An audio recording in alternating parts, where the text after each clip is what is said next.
Salut et bienvenue à cette nouvelle formation, cette fois-ci dédiée à un logiciel que nous n'avons pas encore abordé, c'est-à-dire RealFlow. RealFlow, c'est tout simplement le logiciel de simulation de fluide le plus utilisé aujourd'hui dans le monde des effets spéciaux et de la 3D. Dans cette formation, ce que vous allez voir, c'est comment bien débuter avec ce logiciel, comment comprendre son fonctionnement et comment comprendre ses différents paramètres. Vous ferez ensuite différents ateliers qui vous permettront de mieux comprendre encore son fonctionnement et de pouvoir adapter les simulations en fonction de vos besoins. Donc vous verrez les dynamiques, que ce soit des corps rigides, des corps mous. Vous verrez aussi tout ce qui va concerner les collisions entre vos particules et ces différents éléments dynamiques. Vous verrez l'utilisation du moteur de simulation à grande échelle qui s'appelle Hybrido.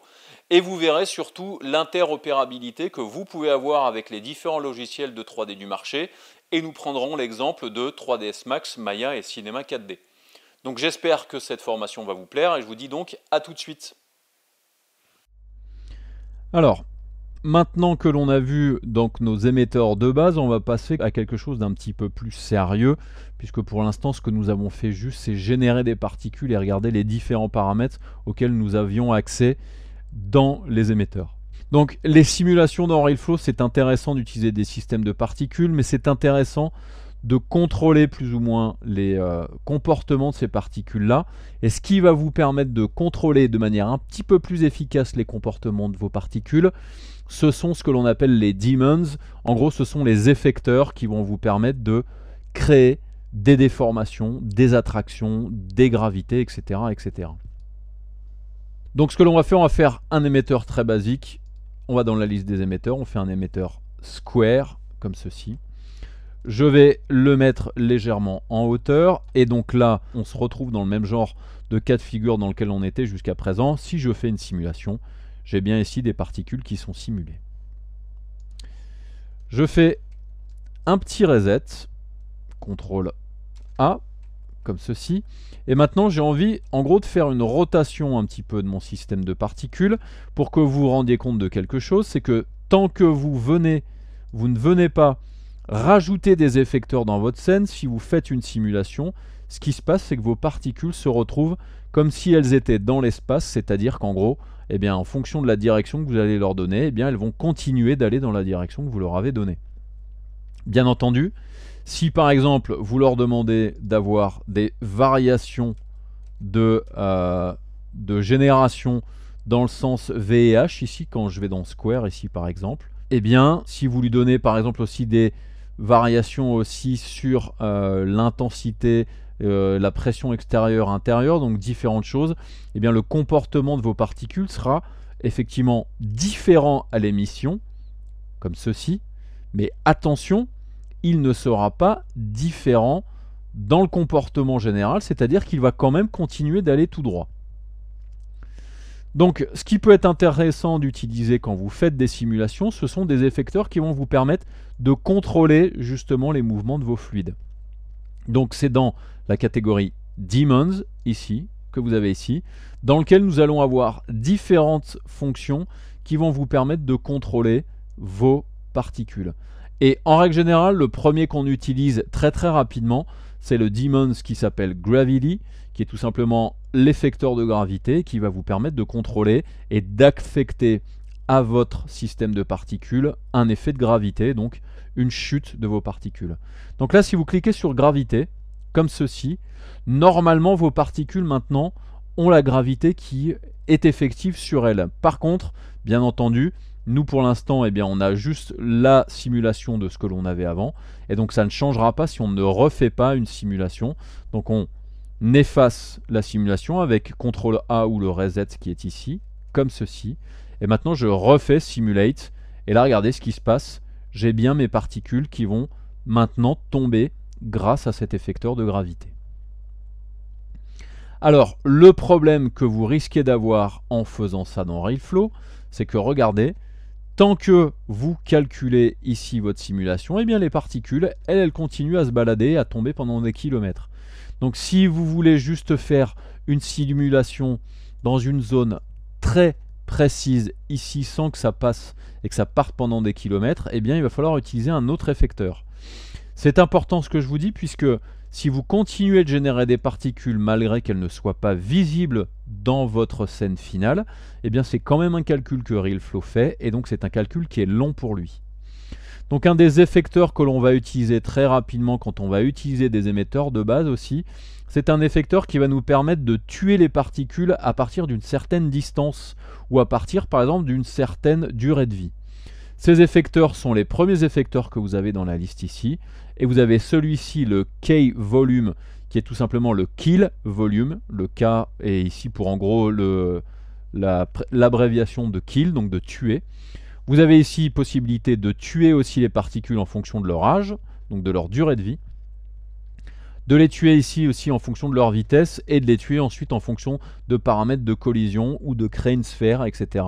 Donc moi en règle générale, les deux que j'utilise le plus, ce sont les kill volume et les kill age, donc qui sont un effecteur de volume qui va me permettre de tuer les particules si elles passent au-delà de cet effecteur là, ou le kill age qui va me permettre de tuer les particules si elles durent plus longtemps qu'un certain temps. Donc on va prendre un kill volume ici.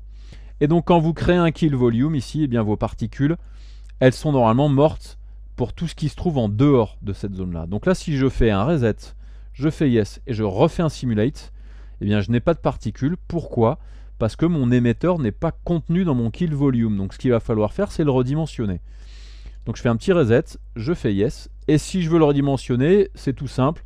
Soit vous prenez l'outil d'échelle présent ici, comme ceci. Après, je viens ici sur mon outil d'échelle au milieu et je vais l'agrandir, comme ceci. Sinon, dans le node parameters ici de cet objet-là, si vous allez sur le côté ici à droite, vous avez ici une option qui est pas mal, qui est Fit to Scene. Et donc, si vous cliquez là-dessus, en gros, il transforme votre kill volume en fonction de ce que l'on a présent dans la scène. Donc là, c'est un petit peu faible, donc je vais ensuite, moi, l'agrandir un petit peu, comme ceci. Et je vais l'agrandir un petit peu sur le côté, ici, comme ça aussi. Et du coup, là, maintenant, si je fais une simulation, comme ceci, regardez ce qui se passe. Eh bien, quand j'arrive au-delà, eh bien là, mes particules meurent. Donc, ça me permet d'avoir une optimisation de ma scène et de mon calcul de bien meilleure qualité, donc d'avoir des simulations qui vont être beaucoup plus rapides.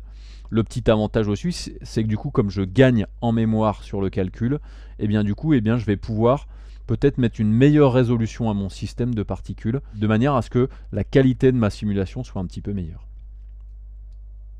Alors, on a réussi à mettre une gravité, comme ceci. Donc bien entendu, la gravité, si vous allez dessus, vous avez possibilité en gros de lui demander en fait que ce qu'il affecte, c'est soit par un système de force, soit qu'il affecte par exemple la vélocité de vos particules, comme ceci. Donc en règle générale, on laisse sur force. Vous avez possibilité d'augmenter ou de réduire ici cette valeur-là. Vous avez ensuite la possibilité ici de lui donner des limites, comme ceci. Donc c'est des limites soit faites par une boîte, soit fait par un plan, soit fait par un paramètre de poussée. Donc en règle générale, celui qui peut être intéressant, c'est box, comme ceci. Donc si par exemple je fais un petit reset, que je fais yes et que je fais simulate, là ici, je n'ai pas d'efficience. Par contre, si je prends ici mon élément comme ceci, que je le mets ici à côté de mes particules, que je fais reset comme ceci, qu'après je fais simulate, vous voyez que là il y a une efficience de gravité ici qui va dans une certaine direction. Donc là ça peut être pratique si par exemple vous voulez donner des directions différentes à vos systèmes de particules.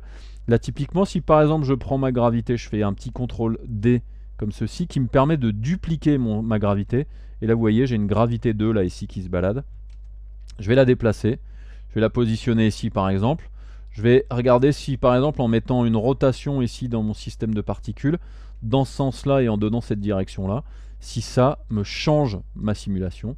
Donc je fais simulate, là elles descendent, et quand elles arrivent là, vous voyez, du coup ça change un petit peu leur direction aussi.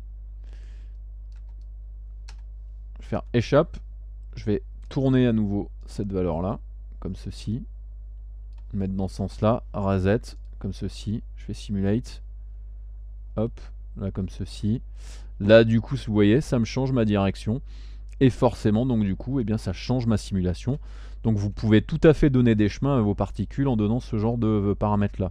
Même ce que je vais faire, je vais lui augmenter son paramètre de puissance à cette gravité là. Je fais yes, je fais simulate comme ceci Et là, regardez. Voilà, il y a une efficience un petit peu plus grande.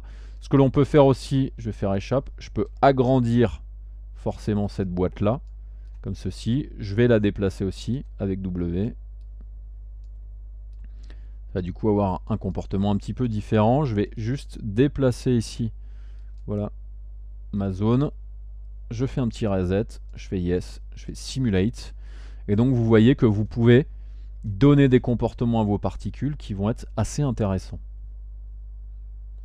Donc c'est pas mal. On voit que même un système de gravité classique peut quand même nous aider en fait à faire des simulations qui commencent à devenir sympathiques. Alors, je vais supprimer ce système de gravité là. Je vais remettre le système en gravité normale, comme ceci. Je vais le mettre sur No. Donc là, si je refais un reset, comme ceci, et que je fais Simulate, là j'ai bien mes particules qui tombent. Donc ça, c'est pas mal.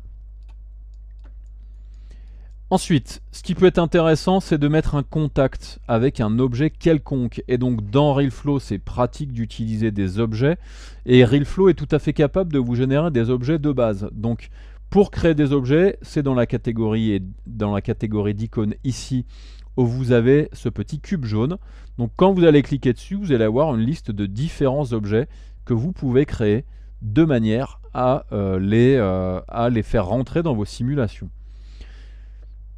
Donc là par exemple ce que je vais prendre un plan de manière à faire l'eau qui tombe sur le sol. Donc je clique sur plan comme ceci. Et là regardez, ça me permet de mettre un sol dans mon système. Et maintenant je vais faire un reset comme ceci. Je vais cliquer sur simulate et on va regarder ce que ça donne. Et là basiquement, vous voyez ce qui se passe.